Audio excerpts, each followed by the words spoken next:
Welcome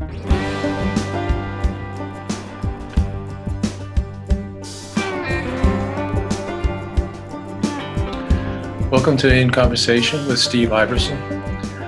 Our guest today is Michelle Ciccolo, who is the state representative for the 15th Middlesex District in Massachusetts, which includes all of Lexington and part of the city of Woburn. We'll be talking today mostly about the challenges and responses to the coronavirus outbreak, both locally and on the state level. And I'd like to thank you for taking the time to talk today, Michelle. My pleasure. It's good to see you. Enormous changes. Seems like almost everything has changed very quickly in our day-to-day life. Is that your experience? Absolutely. It's completely surreal and hard to understand exactly what we're going through. And it's certainly a frightening time for folks, filled with a lot of anxiety. But I think we're doing all the right things that we need to be doing and banding together as a community to fight this pandemic. And it's affected you and your own work personally. You're working remotely now rather than going into the State House, I believe. I suppose that's true of all of the representatives? For the most part, yes. We are asked to stay home and do our work remotely. So we're getting used to this new tool, Zoom, and other video conferencing and conference call features. It's amazing. We are actually busier, I think, than we are when we were in the building, because we can schedule our meetings one after another without any time in between. You don't even have to move from one office to the next. But yes, we're home. There are some reps that are in the building that have to be there to conduct informal sessions, and still some very limited meetings happening where absolutely necessary, but most of us are home. Mm-hmm. And we are, in fact, using Zoom rather than meeting in the LexMedia studio, which we did once before. So we're going to hope that this ends up looking good and going well. It's an experiment. What would you say the largest change might have been so far to both life in Lexington and in the state since this outbreak began? Anything in particular come to mind? There's so many of them, really. The streets are much quieter. So, the transportation is almost non-existent. People are not going into the city, so there's no congestion. It's actually been measured in some parts of the world that air quality is improving, at least temporarily, because there's no smog being produced from the vehicles moving around. That is certainly one of the things you see when you walk outside now is the volume of cars in the street has gone down. That's the visible change. Of course, there's dramatic changes going on in all other areas of our lives. The anxiety, as I mentioned, the anxiety and the fear of what we're all experiencing is extremely high, and people are, beginning to feel the sense of disconnectedness, of social isolation. And when you do go outside, you actually witness and experience people's fear when you see them in public in some cases. I've seen folks afraid on the path to when anyone gets too close to them, if they're out on a sidewalk or a trail. I've seen people visibly sort of recoil in a grocery store when anyone stands anywhere near them. So people are afraid. That pervasive sense of anxiety is really the thing that's most visible. The hardship is not as visible yet, but going on everywhere. People who have lost paychecks, people who have family members or themselves who are sick. That's not something that we see because they are quarantined or they're, in a medical facility. So we can't see that directly, but that is a very very difficult personal situation for many families that they are experiencing this right now. And people are under advisement, at least, to stay home as much as possible. Mhm. and many of the small businesses that are not considered non-essential are closed. Um,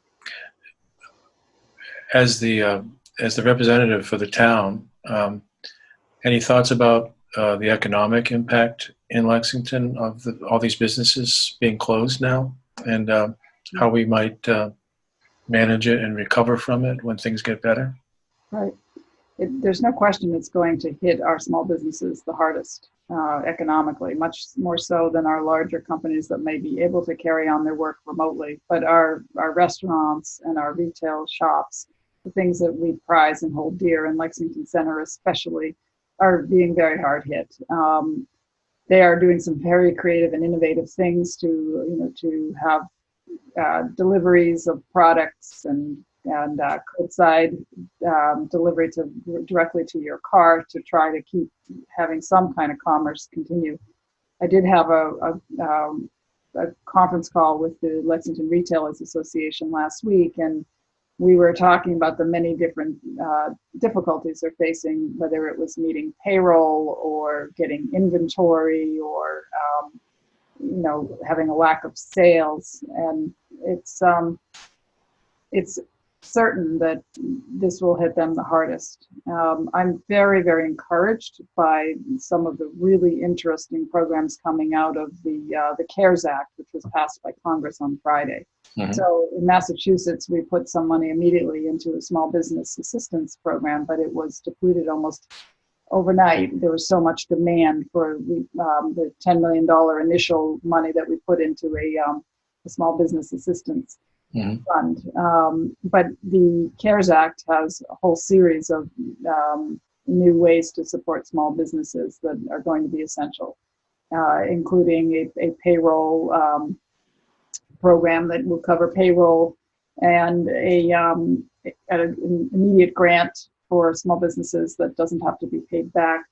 So that bill was passed just on Friday, and many of the loans and grants will be coming through the local banks, and the banking community is still in the process of getting up to speed themselves and being able to service those loans. And so that is in its infancy, but I think within a few days you'll start to see even greater detail coming out. The U.S. Chamber of Commerce has put out a lot of information on how those different programs will work, and there's 4 or 5 different programs for businesses that are, already being authorized.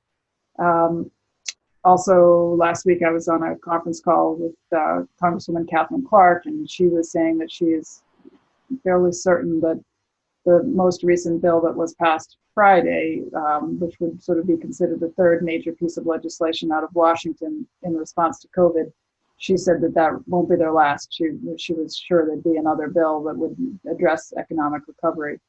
And the state is also taking measures to do what we can. One of the first things we did was enable expanded access to unemployment benefits and waived the 1-week waiting period. Mm-hmm. That was sort of an immediate action so people could begin to get unemployment benefits.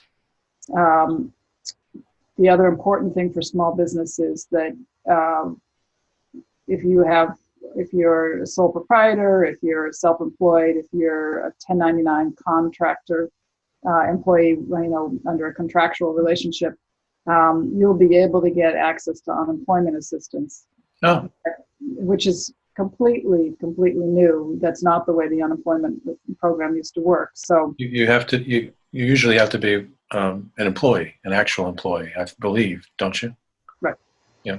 Those regulations are coming out probably in a week. So if you're in one of those categories, you won't get a lot of information today, but within about a week, you'll start to see detail on how you can access support through unemployment.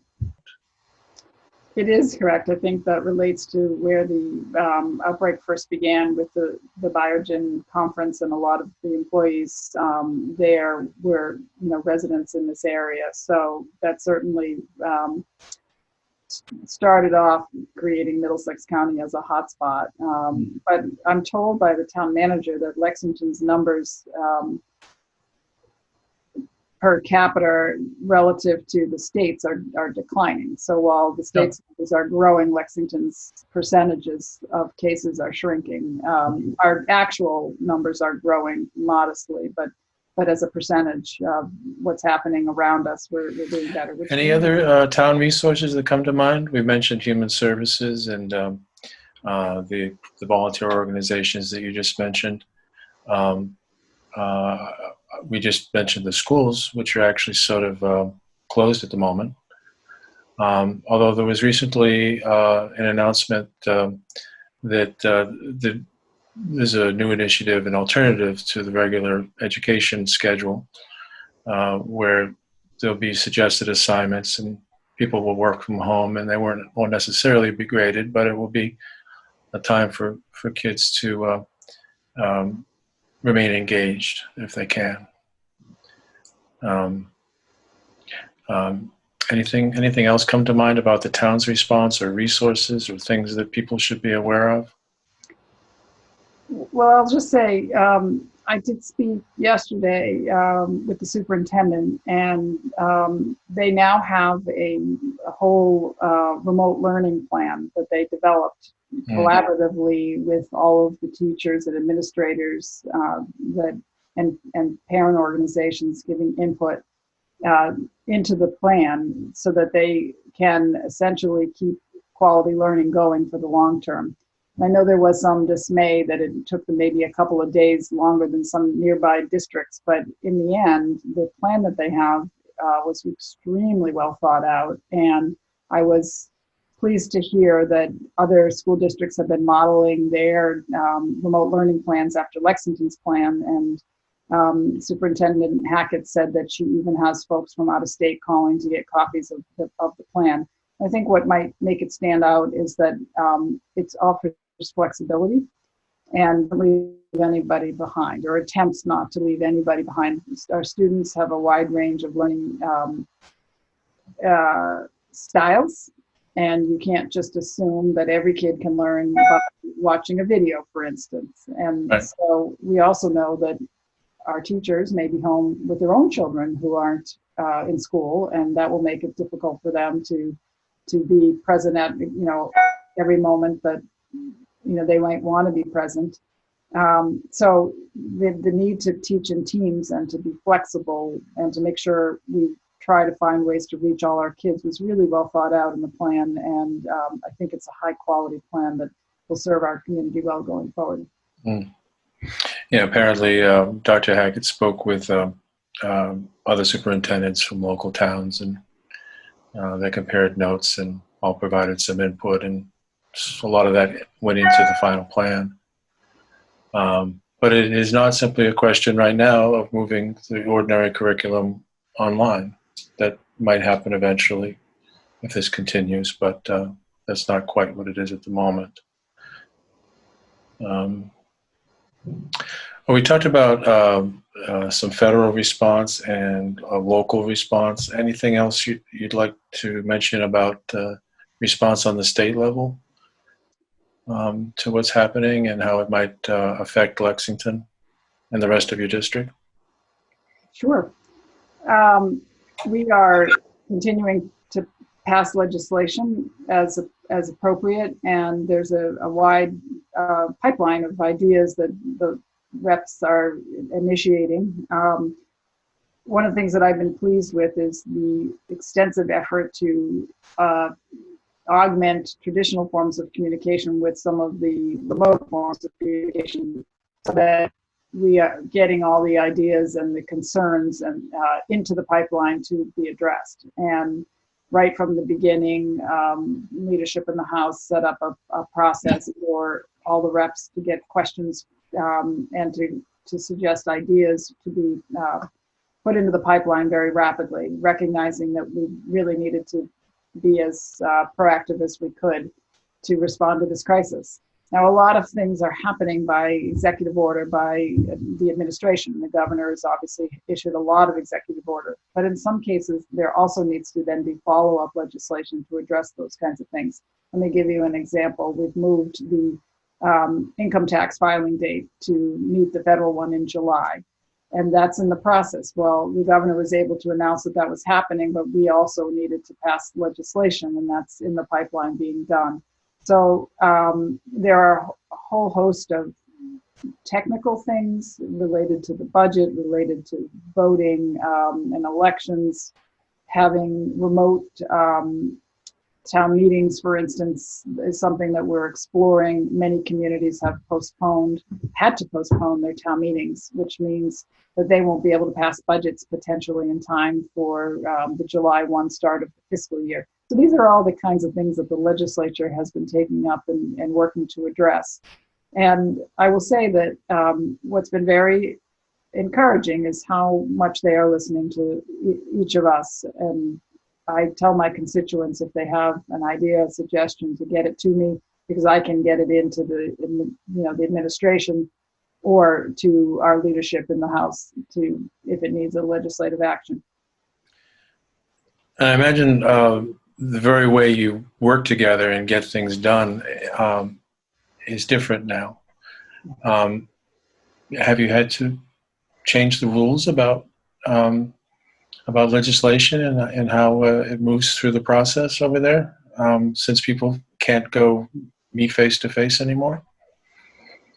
So that's one of the fascinating questions. We actually have a working group looking at process and all of the details associated with how we can continue to get our work done. The Constitution, the Massachusetts Constitution, actually requires a quorum to take any number of votes.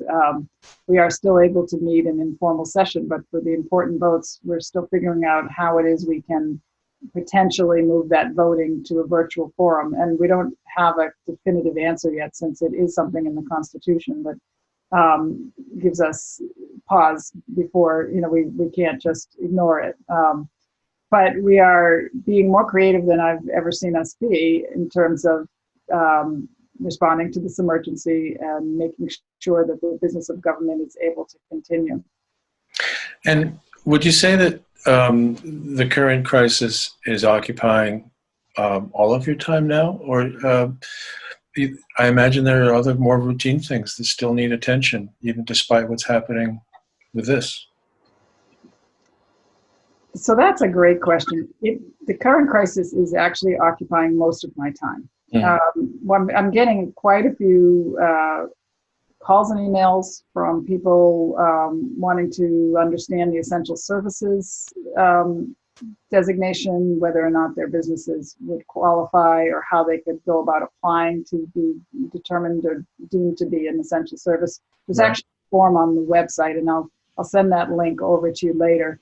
And the website address again is what? The state's website is mass.gov, but to get to the essential services form, you have to dig a little bit, and so I'll send you that. Sure, we can put it up on the screen when we're done. Sure. Yep, and I've been helping guide people to different resources, whether it's accessing their unemployment benefits or whether or not certain regulations apply to them. Doctors are trying to understand whether the telemedicine is something that's applicable in specific instances. A lot of people with resources, people coming forward with connections to mask making companies in other places, trying to figure out how they can make sure that the masks could get to the hospitals and medical facilities here in Massachusetts that need them. So it's sort of a nonstop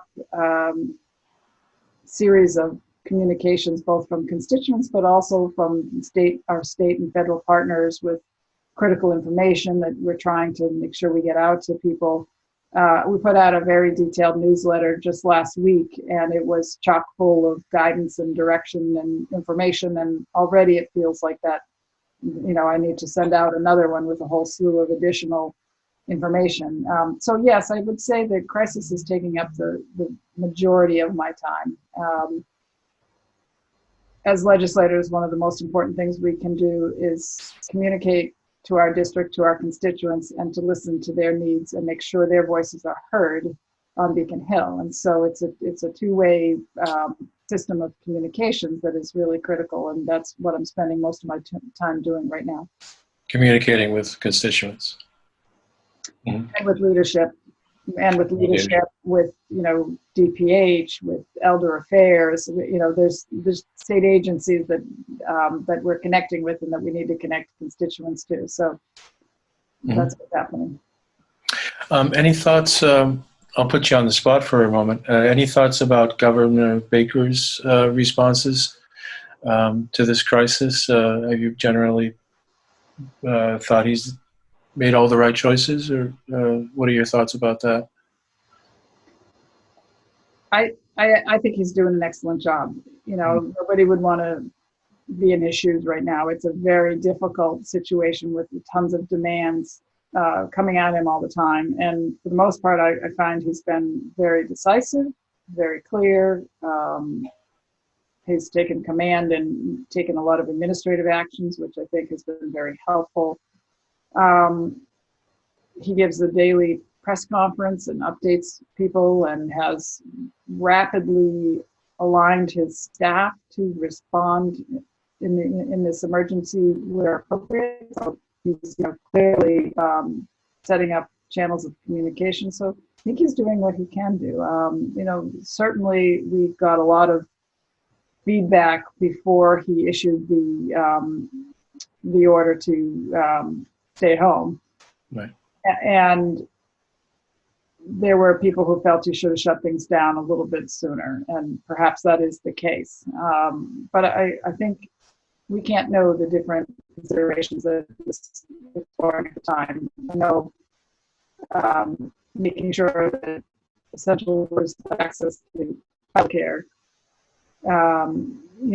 was one of the reasons that kept him perhaps from shutting things down immediately, because without certain things in place, we wouldn't be able to have, emergency response and public safety officials and healthcare personnel, wouldn't be able to report for work if we didn't have some kind of emergency childcare in place. So it's not easy to just shut the whole thing down overnight.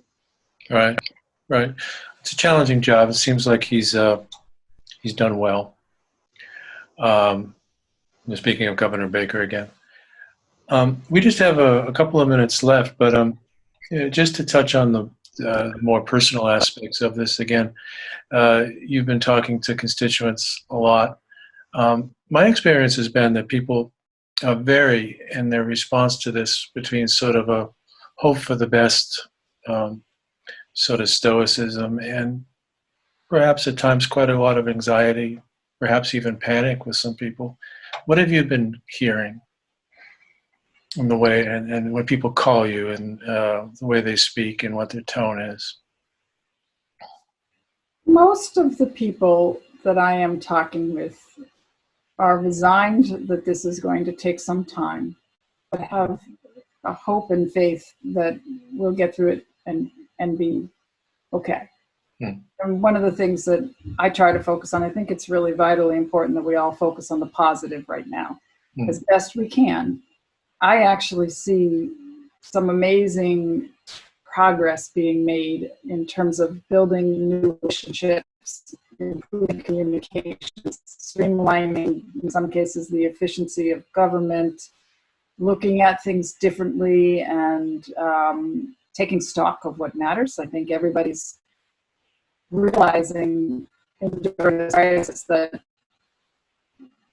they have this greater importance on family, friendships, social connections, community. And I think that taking stock to realize what matters in life is a good thing. And when we come through this, we may just come through it in a stronger and better way.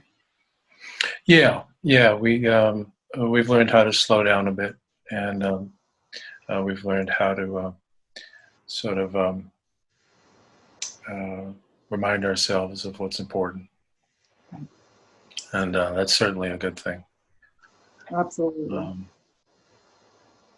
Well, thank you so much. If people would like to contact you, could you remind us what the best ways are to do that? Sure. So my email address is michelle.ciccolo michelle@mahouse.gov, and I will spell that for you. It's MICHELLE dot CICCOLO at mahouse.gov. Okay. Okay. Email is the best way to do it. That is the best way. We have a Google Voice number.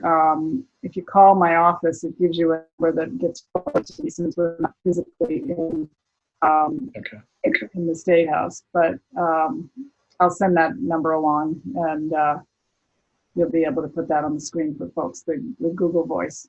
Fantastic. Well, again, thank you so much for talking today. I'm sure you're very busy right now. I think people will find a conversation, or your side of it at the very least, very helpful. And I hope maybe we can do this again sometime soon, because things are changing quickly. I'd be happy to come back anytime. Fantastic. During the interview. All right. You've been watching In Conversation with Steve Iverson. Thanks for watching.